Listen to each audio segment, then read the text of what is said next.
yung kaso na isinasampa namin, the impeachment complaint against President Ferdinand Bongbong Marcos Jr.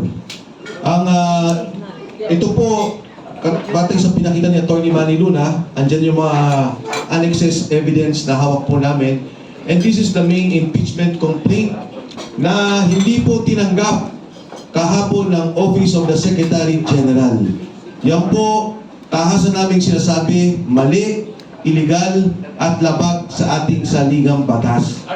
Malinaw na pong sinabi ng Korte Suprema tungkol dito, marami ng desisyon. Ministerial ang pagtanggap ng Secretary General at ito po'y dadalhin sa Speaker's Office. Speaker's Office ibibigay sa plenaryo na kung saan ito po ay ilalagay o pag-uusapan sa Committee on Justice. So with that, nandito po yung ating mga abogado to discuss in particular. Siguro yung hindi natin masasabing exhaustively, dahil naman po ito sa mismong hearing, pero i-discuss yung grounds for impeachment na i-final po natin. Alam nyo, marami nagtatanong, sinasabi nila, ano ang endgame? Ano ang nais ninyo? Bakit kayo nag-file sa Pangulong Bongbong Marcos? Sila po siguro kumisan parang surprise lang that we filed. But actually, kami ang nagugulat. Kami ang nasusurprise dahil hindi ba responsibilidad ng bawat Pilipino na malaman yung kurakot na nangyari, yung korupsyon na ginawa, yung mga paglabag na saligang batas ng opisina ng Pangulong Bongbong Marcos. Ito ay responsibilidad ng bawat Pilipino, bawat isa sa amin. At ito rin po ang aming pananaw. Ang impeachment complaint, ang tanging proseso ng bawat isang Pilipino. Wala nang iba. Each of us, individually and collectively, the only chance to file a case against the President is through an impeachment process. Hindi ka pwede mag-file sa Ombudsman, hindi ka pwede mag-file sa Presidente ng isang kaso, kung di sa impeachment process lamang. So with that, I'd like to present the lawyers who will be discussing the grounds for impeachment. I will first give the mic to Attorney Jing Paras. I just want to add, alam mo kasi, the responsibility of the President is overwhelming. Maraming nagsasabi, the sector or even the people around him are saying, si Presidente ang nagpapaimbestiga. But kami sa grupo namin, we don't believe na siya nagpapaimbestiga. Ang belief namin ay siya ang mastermind. Siya ang numero uno na kurakot sa bansa natin. But how do we make him accountable? He is immune from suit. We cannot file a case against him in the Ombudsman. The ICI is under sa kanya. Hindi pwede mag-imbestiga sa kanya. Sa Senate, there is a separation of power.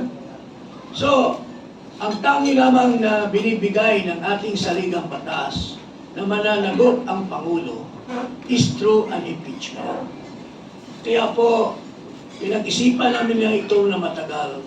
We have come to the ultimate decision na dapat mananagot si Marcos dahil siya ay maraming ginagawang kabulastugan sa ating bansa. And this is through the impeachment. Pero nanghihinakit kami dahil mukhang hindi kami pinagbigyan ng karapatan na magiging impeacher, which is enshrined in our Constitution. So that is why we are here today. Maraming po salamat.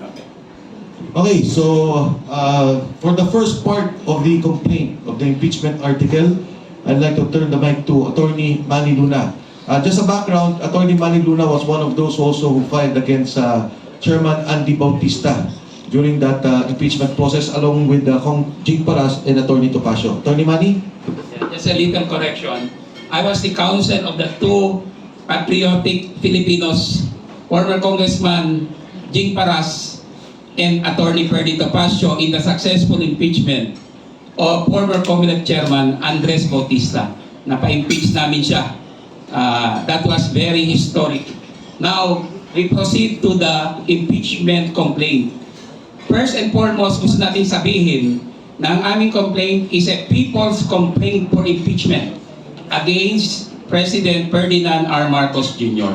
Ito po ay complaint ng Pilipino na naghihikahos. Pilipino na dinaya at pinagkait ng magandang kinabukasan. Pilipino na ninakawan ng pera. So the first ground namin is itong fiscal irresponsibility of the President. I would like to state the first ground. The respondent, Ferdinand R. Marcos Jr., culpably violated Article 7, Section 22 of the Constitution in recommending and program appropriations and not vetoing increase and program appropriations in the General Appropriations Act of 2023. Anong ibig sabihin nito? Alam nyo, yung unprogrammed appropriations cast a big shadow on the budget since 2023. Kasama yung 2024 and 2025. Dahil ito ay walang clear financing sources, sa palagay namin, unconstitutional ito. In fact, there's a pending petition in the Supreme Court that calls for the declaration of unconstitutionality ng ang program appropriations. Ang problema dito, noong 2023, 588 billion pesos of taxpayers' money ang hindi binito ng ating Pangulong Marcos Jr. At ito ay isa sa mga pondo na naging source ng kickbacks. In a recent exchanges sa Senate, kinumpirma no less than Senator Sherwin Gatchalian through his interpellation of Senator Chis Escudero, former SP ng Senate, na mula 2023 hanggang 2024 up to 2025, yan ang pinakamalaking anomalya sa flood control na nangyari.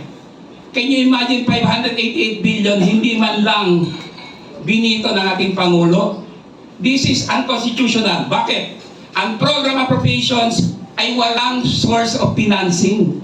Sa Constitution, required po under Article 7, Section 22 na ma-identify yung sources of financing. Kaya itong program mula sa simula, nagiging graft prone ito, naabuso eh.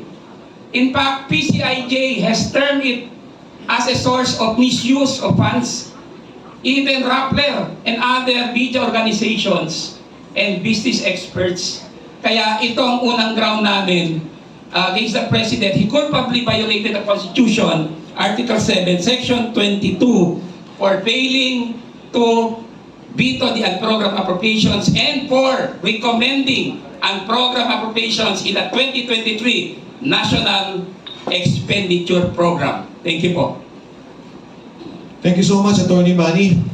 In addition to what Attorney Manny mentioned, dun sa program allocation, yung fiscal responsibility, nandito po yung mismong kopya ng mga salo na nire-release ng Presidente. Itong unprogrammed allocation can only happen kung merong extra fund, as explained by Attorney Manny Luna. Pero kung titingnan nyo, yung mga salo na nire-release ng ating Pangulo, February 27, 2024, 807 million. February 27, 2024, 394 million.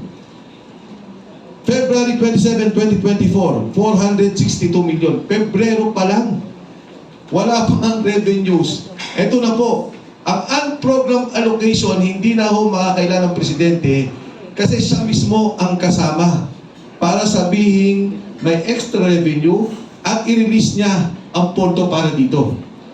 Ito po ang kopya ng buong GAA na kung saan pinagbatayan ang release ng unprogrammed allocation. And again, as pointed by Attorney Manny Luna, lahat galing, lahat napunta o karamihan, majority, flood control. Ang aking pong topic, based on the impeachment complaint, is the health, yung Philippine health insurance. yung ating pong PhilHealth. Again, nirelease po to ng ating gobyerno, 89 billion, mabuti na lang, nahinto ng Korte Suprema at 60 billion lang ang napunta doon sa National Fund. Another fund is the PDIC.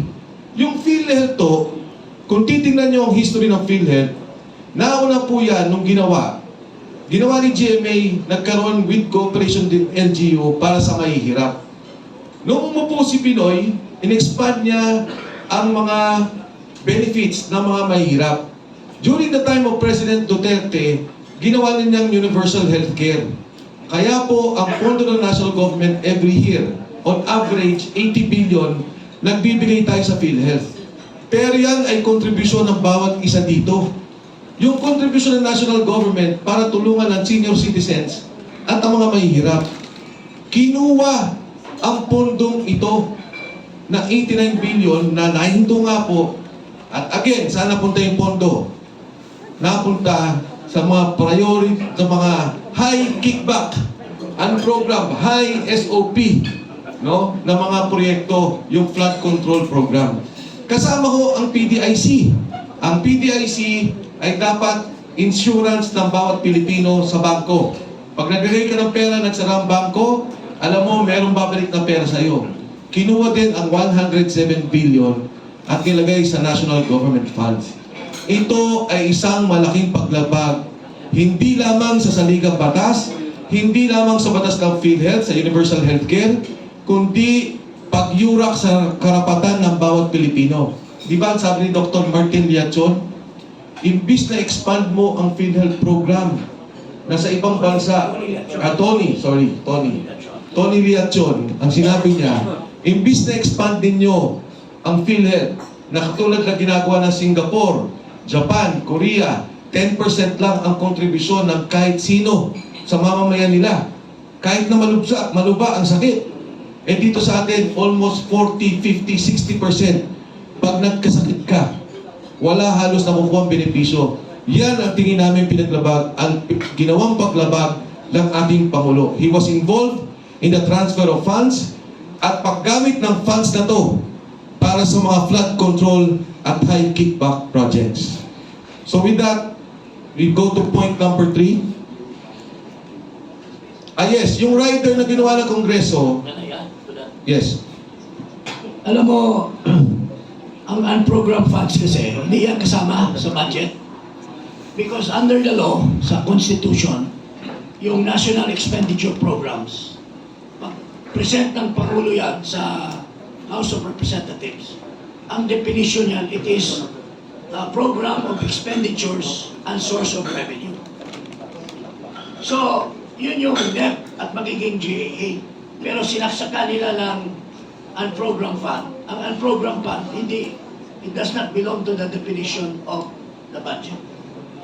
Kaya, it is, at saka parang binigyan ng poder ang presidente na siya nang mamamahala sa pag-dispense or pag-disperse ng unprogrammed fund.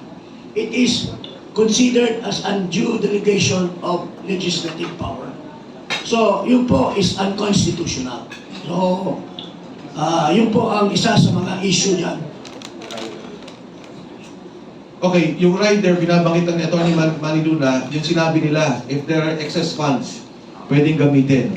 The President signed a GAA, the rider was there. Ito yung rider na ginamit na provision to transfer the funds of PDIC and the health fund. So unang namin punto, yung fiscal violations pointed out, yung diversion ng funds ng healthcare at saka ng PDIC. Yung pangatlo po dyan, and kasama po yan sa mga ebidensya namin, alam nyo marami tayong mga proyekto na dapat isagawa. Pero isa na lang ang ipo-point out ko, yung pong Metro Manila Subway. Ito sana ang isa sa mga proyekto na natapos ng Pangulong Bongbong Marcos by 2028. Pero dahil ang pondo ang ginawa nila, baliktad naman to. Yung isa, kinukuha yung pondo, nilalagay sa program. So for 3 years, more or less 1.5 trillion ang ilagay. Ito naman, ang program allocation. Yung pangalawa naman, kinuha yung nasa pondo ng ODA, inilagay naman sa program. So yung Metro Manila Subway na dapat may pondo taon-taon, binabawasan nila, nilalagay sa unprogrammed allocation. Because of this delay, combined 6 projects including the Panay-Guimaras Road, ang penalty na po natin, sa Metro Manila Subway pa lang, 100 billion na. Ang projected penalty natin of all the projects is about 200 billion. Dahil kulang ang pondo natin. And more importantly, delayed na ho ang project. So si BBM will not be able to sign or to inaugurate the subway, Metro Manila Subway, that we hope to have in 2028. So with that, we go now to the personal integrity and drug use. So may I call on Ms. Cathy Binat to expound on this. Magandang hapon na. So, naway busog naman kayo kahit papano, no? Basically, ang tagal-tagal na hong nananawagan din ng lahat ng mamamayan. Ever since 2024, lumabas po ako ng late 2020, mid-2024. At ako'y nagsabi, may problema ho sa paggamit ng illegal substance ang ating presidente. Pero until now, kanila ho itong binabaliwala at hindi ho nila pinapansin. Ngayon ho, nakita ho natin sa lahat ng nangyari sa ating bansa, ang pagmamalaki niya sa flood control projects na 5,000 na sabi niya na nakita niya at ginagawa na nila. Then when he was signing the GAA, also, he was so proud that he read everything, 4,000 plus pages. Sinabi niya, binasa niya, and sinabi niya, I didn't see anything wrong with that. But ngayon po, nakikita natin na may problema. Kitang-kita, lantaran, from PhilHealth, sa lahat po, ang program funds, lahat na lang, di ba? Pati yung PDIC nga, yung ating ekonomiya ay magsasuffer with that. Kasi lahat po tayo, pag tayo na nagaan sa bangko, yan po talaga yung ginagawa natin, no? So ngayon, with all that, makikita niyo po doon, na may problema ho, na wala ho siya sa sarili. And I think talaga, talaga po, gumagamit siya ng pinagbabawal na droga kasi hindi rin naman ho siya nagpa-check up, no? So ako, nakita niyo naman, nung paglabas ko, sinabi ko yung problema na gumagamit siya ng droga. Nung rally po, nung nakaraan ng INC from November 16 to 18, nagsalita ho si Senator Amy Marcos at sinabi din niya ang problema ng ating presidente. Napakahirap po nun bilang kapatid para sabihin mo yon publicly. And sasabihin ng iba, baliwala. Tapos sabihin nila, ginagawa namin to kasi Duterte aligned kami. Alam nyo, kahit sino ho ang kumontra sa Duterte aligned na yan, na ay kumontra sa ginagawa ng kamalian, sasabihin nila Duterte aligned. Sorry, bullshit yan. Tingnan nyo nangyayari sa gobyerno, sa ating bansa. Ang daming naghihirap. Eto pa rin. Yan, history of cocaine and marijuana use of President Ferdinand Marcos Jr. The reaction of the Marcos family. Anong reaction? Wala, di ba? Di ba? Wala eh. Si Senator Amy Marcos, napakahirap nung ginawa niya. So saan tayo pupunta? Di ba? Parang wala siyang alam. Sinabi ni, isipin mo ha, si Congressman Toby Dianco, sinasabi niya, sabi daw ng presidente, kay Saldico, at saka kay Martin Romualdez, ilang bahay pa sa Forbes, ilang caviar pa kakainin nyo, at ilang Ferrari pa ang gusto ninyo. Alam na alam niya yung nangyayari, pero wala siyang ginagawa. Until now, wala pa rin. Sabi nga ni Senator Rodante Marcoleta, puro sapsap ang kanyang pinapakulong. Yun. Anong narinig mo kay Amy? Ayun, same. Yun nga, yung narinig ko kay Amy, na nagdodroga siya, sino yung mga kasamahan niya, na sobra siyang gumun na sa drugs. Meron pa nga na minsan daw na parang nag-blood transfusion niya kasi feeling nila malilinis kapag nag-blood transfusion sila and everything. You can see it. So, yun lang. Wala na akong ibang dapat sabihin dito. Yung kaganapan na nangyayari sa ating bansa, yung kahirapan na lumalaganap ay sapat na para makita natin ang kaguluhan. And etong hindi nila pagtanggap sa impeachment na to ay isang katunayan na kinokontrol nila ang naratibo na gusto nilang palabasin para sa mamamayan. Dagang ko lang yung sinabi ni Cathy. The two of us were in the rally. She was one of the speakers. Siya nagsalita bago si Senator Amy. I was at Quirino Grandstand. Nasa baba ako. We were shocked when Senator Amy Marcos bared all dito sa alleged drug use, cocaine use, and marijuana ni Presidente Ferdinand R. Marcos Jr. Detalyado po, she was close to tears when she was detailing it. Napakasakit ang ginawa niya because she is the eldest sister. Sinabi niya sa amin doon that ito para sa national interest ito. Bilang public official, hindi niya pwedeng itago ito. Pero masakit sa kanya kasi kapatid niya mismo ang ibinulgar niya dito sa alleged cocaine and marijuana use. At ito ay labag, a betrayal of public trust because he executed an oath of office upon assumption of office, di ba?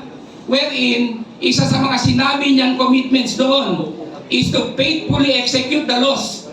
Ano yung batas na nilabag ni President Ferdinand Marcos in using drugs, allegedly? The Dangerous Drugs Act.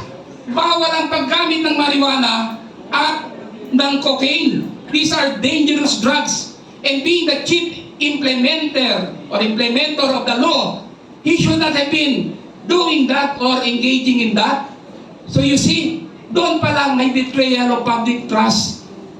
That is very demoralizing to our people because how could you fight drug addiction, drug importation, drug trading, drug sale, etc.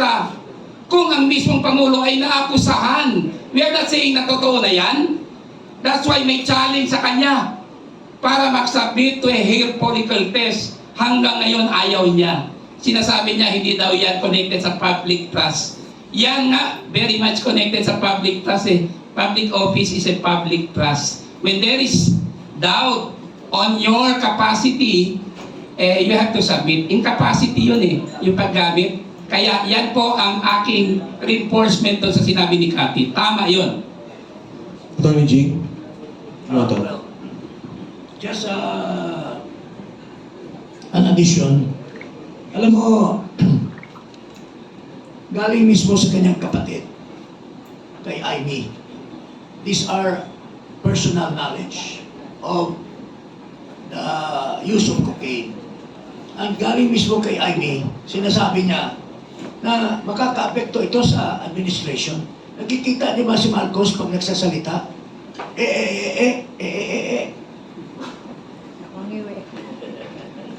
Ang tingin namin, pagka hindi nakargahan